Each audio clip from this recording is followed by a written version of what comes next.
소중한 한 표를 박정희 후보에게 던진 것은 가난의 멍에를 벗겨 5천년의 한을 풀자고 절기하는 진실을 헤아렸고 5.16은 역사와 민족의 구국운동임을 눈으로 보았기 때문입니다.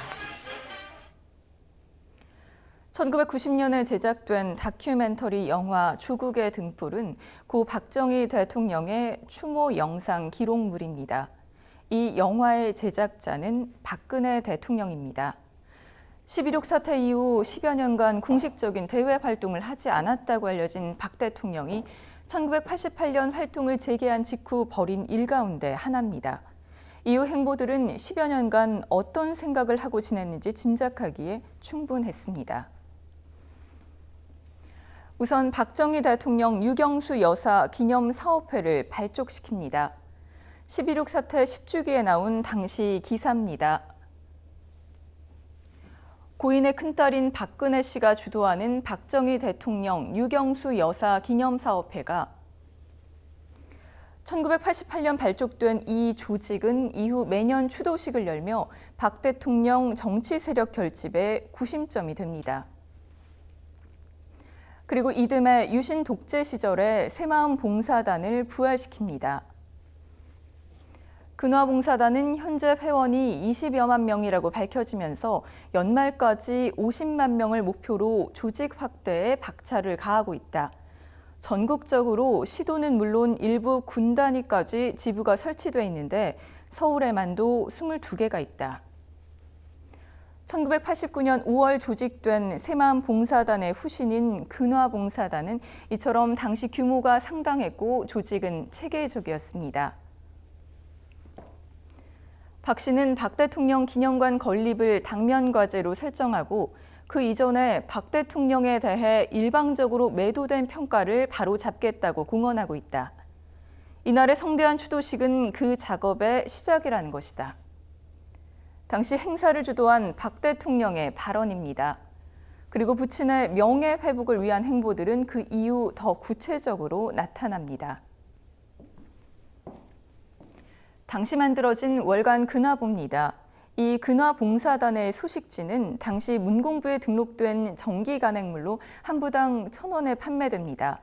박 전 대통령의 치적과 유교사의 생애를 다루며 유신 독재 정권의 정당성을 알리는 내용이 주를 이룹니다. 이는 박 전 대통령 기념관 건립을 위해서였습니다. 이 근화보의 발행인과 편집인이었던 박근혜 당시 유경재단 이사장. 당시 창간호를 통해 직접 기념관 건립을 위해 창간했다는 취지를 밝히기도 합니다. 그러나 창간 2년을 채우지 못하고 1990년 9월 15호를 마지막으로 폐간됩니다. 오로지 고 박정희 대통령을 위해 만들어진 이 월간지가 어떻게 당시 10만여 부 넘게 발행될 수 있었을까요? 이는 당시 최태민 씨의 지시에 따라 만들어진 근화보 운영기금 확보안을 통해 알 수 있습니다. 근화보를 100만 부 발행한다는 명분으로 당시 네로라는 기업들로부터 자금을 조달한 겁니다. 근화보가 유신 독재 정권에 정당성을 부여하기 위한 수단이었다면 기록영화 조국의 등불은 미화하기 위한 또 다른 수단이었습니다. 1990년 제작된 기록영화 조국의 등불입니다. 오발탄의 유연목 감독이 연출을 맡아 박근혜 대통령이 당시 직접 제작한 것으로 부친을 철저하게 미화시킵니다. 박정희 정권의 경제, 외교, 문화, 안보 등의 치적과 함께 유신 독재의 정당성과 불가피성을 무려 3시간 30분에 걸쳐 피력합니다.